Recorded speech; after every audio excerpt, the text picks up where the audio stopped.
Assalamualaikum warahmatullahi wabarakatuh. Kami dari calon guru penggerak Angkatan 9 Kabupaten Tegal akan melakukan demonstrasi kontekstual modul 2.3 coaching dalam supervisi akademik. Saya Setiarini Utami dari SMK Negeri 2 Adiwarna. Dan saya Hesti Verlianti dari SMP Islam Terpadu Dar Al-Faradis berbasis pesantren Adiwarna. Dan saya Joko Setiawan dari SMP Negeri 1 Warureja Kabupaten Tegal. Selamat menyaksikan.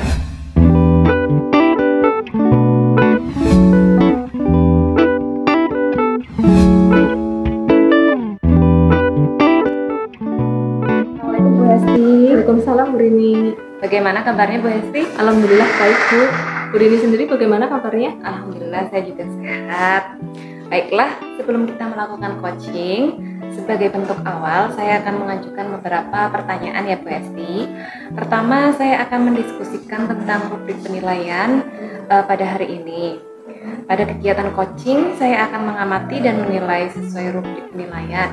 Di antaranya, apakah sudah sesuai dengan alur tirta, kemudian bagaimana memberikan pertanyaan berbobot kepada coachi, dan bagaimana coachi menanggapi atau merespon pertanyaan yang diberikan oleh coachnya. Dan jangan lupa ya Bu Hesti, tetap disesuaikan dengan prinsip coaching, di antaranya kemitraan, proses kreatif, dan memaksimalkan potensi. Pertanyaan pertama yang akan saya ajukan adalah, kompetensi apa yang akan Bu Hesti kembangkan pada coaching kali ini? Ya, kompetensi yang ingin saya kembangkan pada coaching kali ini itu ada presence Bu, atau kehadiran penuh, kemudian mendengarkan aktif, dan memberikan pertanyaan yang berbobot. Pertanyaan kedua, kompetensi mana yang ingin dikembangkan secara spesifik yang ingin diobservasi? Ya, kompetensi yang ingin saya kembangkan secara spesifik itu yaitu mendengarkan aktif dan memberikan pertanyaan yang berbobot Bu. Ya, baik. Pertanyaan berikutnya, apa indikator atau tujuan yang diharapkan dalam proses coaching kali ini? Ya, saya ingin coach saya nanti dapat menemukan solusi atau langkah-langkah untuk menemukan solusi dari permasalahannya. Baiklah, demikian pertanyaan untuk pra-observasi kali ini ya. Silahkan Bu Hesti melakukan coachingnya terhadap coachi. Ya Bu, terima kasih Bu. Assalamualaikum Pak Joko, gimana kabarnya? Waalaikumsalam Bu Hesti. Alhamdulillah kabar hari ini sangat luar biasa dan baik sekali Bu Hesti. Iya, alhamdulillah Pak Joko. Nah, saya ikut senang dengarnya. Ini saya lihat kayaknya akhir-akhir ini Pak Joko itu raut mukanya kayaknya beda nih. Kayaknya ada masalah apa ya Pak Joko? Iya nih Bu Hesti, sudah beberapa hari ini nih saya sedikit ada masalah ini Bu Hesti. Jadi masalahnya seperti ini Bu, terkait pembelajaran saya di kelas itu, saya mengajar di kelas itu sudah beberapa hari ini Bu. Anak-anak didik saya terutama ini ada penurunan Bu. Penurunan dalam arti apa? Penurunan antusias siswa, antusias anak dalam mengikuti pelajaran saya yang saya pimpin, yang saya ajar Bu. Terus juga pada saat saya melakukan asesmen Bu, dalam arti mengasih tugas, itu anak-anak itu yang mengerjakan itu hanya beberapa saja Bu. Ya saya nilai itu dari semua kelas paling hanya 50% Bu. Jadi itu masalahnya Bu yang saya alami pada beberapa hari ini Bu. Ya. Jadi menurut Pak Joko, apa sih yang Pak Joko harapkan dari obrolan kita hari ini? Yang saya harapkan ya terutama pada obrolan kali ini, pada pertemuan hari ini itu saya bisa menemukan solusi Bu terkait permasalahan-permasalahan saya, terkait apa namanya yang membuat saya kurang nyaman, yang membuat saya menjadi kepikiran seperti itu Bu. Biar murid itu bisa antusias lagi dalam hal mengikuti pelajaran yang saya pimpin seperti itu. Menurut Pak Joko sendiri, hal apa saja yang membuat Bapak kurang antusias dalam memberikan pembelajaran di kelas? ya saya flashback lagi, menurut saya ini Bu, ini kira-kira itu yang membuat anak kurang nyaman, membuat anak kurang antusias, terus membuat anak itu jenuh. Menurut saya itu terkait pembelajaran yang saya pimpin Bu.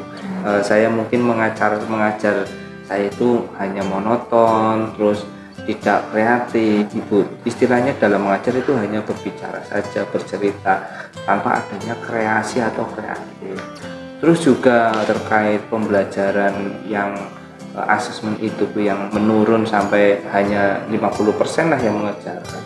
Itu menurut saya Bu, mungkin beban yang saya kasih kepada anak, terutama tugas ya Bu, beban tugas yang saya kasih ke anak itu terlalu banyak Bu. Terus juga serta saya kurang memberikan kesempatan kepada murid Bu untuk berpendapat atau aktif dalam berpendapat dalam kelas saya. Kurang lebih seperti itu Bu, yang menjadi hal kurangnya minat pada murid yang saya ajar seperti itu. Oh begitu Pak. Kira-kira apa saja yang dapat membuat murid-murid Bapak itu menjadi lebih antusias dalam pembelajaran Bapak? Ya, kalau menurut saya pikir-pikir itu murid-murid itu pasti menginginkan pembelajaran yang kreatif ya Bu, pembelajaran yang mengasihkan, terus juga tidak monoton yang saya ajar seperti sekarang seperti itu Bu. Dan sehingga anak itu tidak bosan dalam menerima pelajaran itu seperti itu. Wah, saya sependapat ya Pak Joko. Kemudian menurut Bapak apa saja sih yang bisa membuat murid-murid itu asyik dan tidak bosan dalam mengikuti pembelajarannya Bapak? Ya, menurut saya itu biar antusias murid itu lebih aktif dan lebih asik, lebih menyenangkan, itu menurut saya pembelajaran yang harus berpusat pada murid itu. Ya, jadi murid itu diminta untuk aktif dalam pembelajaran, kemudian seperti saya kasihkan contoh seperti kita terapkan kayak ice breaking ya, terus juga seperti kita harus diselingi seperti games sehingga anak-anak tersebut itu menjadi lebih semangat dalam proses pembelajaran, tidak monoton dan lebih asik lagi seperti itu. Tadi Pak Joko kan menyampaikan katanya hanya baru 50% ya anak yang mengerjakan tugas. Nah, kira-kira apa sih Pak penyebabnya kok bisa sampai hanya 50% anak yang mengerjakan tugas? Ya itu tadi Bu, kemungkinan itu yang saya bicarakan tadi, kemungkinan saya itu mengasih beban tugas itu kepada anak itu terlalu banyak ya. Dalam tugas itu berisi pertanyaan-pertanyaan yang mungkin kurang sumbernya, dalam arti saya menggunakan hanya satu sumber saja, padahal pertanyaan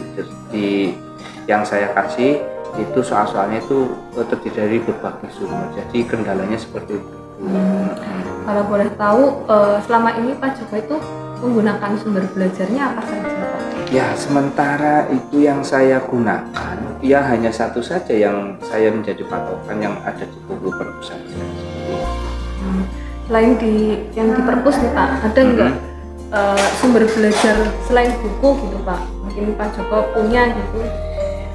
Kalau setahu saya Ibu itu sih banyak ya, setahu saya itu banyak berbagai sumber yang mampu yang bisa digunakan pada proses pembelajaran, seperti penanyaan video itu kan kita bisa menggunakan media sosial ya, seperti akses internet dan YouTube ya, terutama dari YouTube, terus juga dari yang sekarang lagi booming itu kan dari TikTok ya, terus juga artikel-artikel yang ada di internet ya. Intinya kita memanfaatkan kemajuan teknologi itu seperti itu. Betul sekali Pak, tadi yang disebutkan Pak Joko itu saya juga mendukung ya Pak. Saya yakin Pak Joko pasti bisa menggunakan sumber belajar selain buku tadi ya Pak. Nah, pasti akan membuat murid-murid itu menjadi lebih nyaman dalam belajar, lebih antusias gitu Pak. Nah, sekarang rencana Pak Joko tadi untuk menyelesaikan masalah ini, terutama terkait ya meningkatkan antusias murid itu gimana Pak? Yang saya akan lakukan Bu Hesti terkait pembelajaran itu, yang pertama saya akan mencoba merancang pembelajaran yang mengaksikan, terutama dengan menggunakan sumber-sumber yang beragam seperti video. Nah, dari video ini kan berarti di YouTube ya Bu ya, mulai dari YouTube, terus video-video yang zaman sekarang anak itu di TikTok, terus juga menggunakan Instagram juga, itu media sosial. Yang kemudian yang kedua itu saya akan mencoba memberikan tugas yang tidak terlalu banyak Ibu, jadi tidak membebani anak. Kemudian tugas-tugas itu sesuai dengan minat dan bakat murid tersebut, sehingga tidak mengukur pada diri saya, sehingga anak itu mampu mengerjakan apa yang saya kasih tugas. Murid itu tidak seakan-akan tidak dipaksa Bu dengan kehendak saya, sehingga murid juga merasa senang setelah mengerjakan tugas. Murid itu mampu merasakan tugas apa yang saya berikan. Saya juga nanti akan mencoba untuk ada pemetaan seperti siapa yang suka puisi, siapa yang suka menggambar, terus juga menggunakan video. Jadi media-media pembelajaran itu disesuaikan dengan kebutuhan murid seperti itu. Bagus sekali nih Pak itunya. Lalu rencana dari komitmen Pak Joko ini mau dijalankan mulai kapan Pak? Ya, saya harus secepatnya ya Bu ya, karena ini terkait dengan pembelajaran anak, sehingga anak itu mampu dan mendapatkan pembelajaran yang lebih baik. Terus juga saya akan mencoba komitmen untuk selalu membuat rencana pembelajaran yang mengasihkan tadi itu, menggunakan banyak sumber belajar dari media sosial ataupun yang lainnya, sehingga murid-murid saya itu dapat menjalankan seperti kurikulum kita Ibu yang sekarang, yaitu kurikulum Merdeka Belajar. Dan saya juga akan membuat murid-murid saya senang tanpa ada unsur paksaan. Pada dasarnya ini adalah mencoba untuk membahagiakan murid, dan sehingga murid itu bisa lebih semangat lagi dalam belajar Bu. Bagus sekali Pak Joko, dan saya sangat mendukung dengan aksinya Pak Joko. Mudah-mudahan semuanya nanti berjalan lancar, terus sesuai dengan harapannya Pak Joko. Terus bagaimana perasaan Pak Joko setelah ngobrol atau sharing hari ini? Baik, setelah saya mengobrol dengan Bu Hesti, alhamdulillah Ibu, perasaan saya lebih lega, lebih nyaman dan tidak risau lagi Bu, tidak membuat saya itu kurang semangat. Itu alhamdulillah, saya setelah mengobrol saya lebih semangat lagi, dan saya juga menemukan solusi Bu, setelah ngobrol sama Ibu juga sama Bu Hesti. Saya dapat menemukan solusi dari masalah yang saya hadapi pada saat ini. Terus juga saya pada hari ini terima kasih ya Bu ya, terima kasih sama Bu Hesti karena sudah meluangkan waktu yang sedemikian rupa dan mau mendengarkan keluh kesah saya Ibu. Terima kasih sekali. Sama-sama Pak Joko, tetap semangat ya Pak. Ya, terima kasih Ibu atas waktunya. Sama-sama Pak Joko, saya cukupkan mungkin ya Pak. Terus semangat dalam mengajar. Mungkin saya cukupkan percakapan kali ini karena saya juga mau ngajar lagi ya Pak. Terima kasih Bu Hesti. Assalamualaikum warahmatullahi wabarakatuh. Waalaikumsalam, terima kasih. Assalamualaikum Bu Hesti. Waalaikumsalam Bu Rini. Bu Hesti tadi sudah melakukan coaching ya dengan Pak Joko. Iya Bu, sudah tadi Bu. Nah, sebelum penutupan, saya akan menanyakan beberapa pertanyaan nih pasca observasi. Yang pertama, apa yang sudah Ibu lakukan pada saat melakukan coaching terkait indikator ketercapaian yang diinginkan? Ya, pada coaching tadi ya Bu, alhamdulillah saya sudah melakukannya dengan alur tirta, dari mulai menanyakan tujuan, kemudian identifikasi masalah, terus rencana aksi dan tanggung jawab.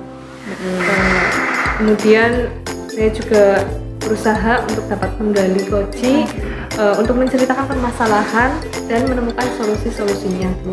Ya, baik Bu Hesti.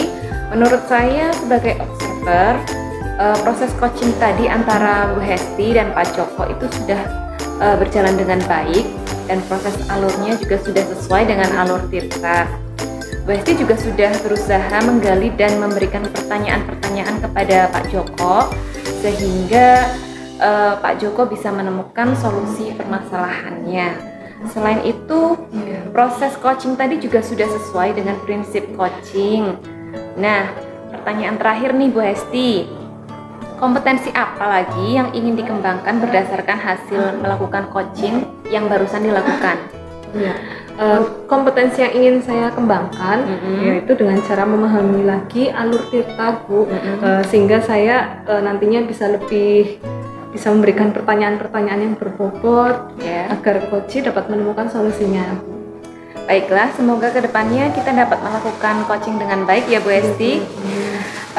Baiklah, saya tutup untuk pasca observasinya sampai sini dulu. Assalamualaikum warahmatullahi wabarakatuh. Waalaikumsalam warahmatullahi wabarakatuh. Terima kasih Bu Rini.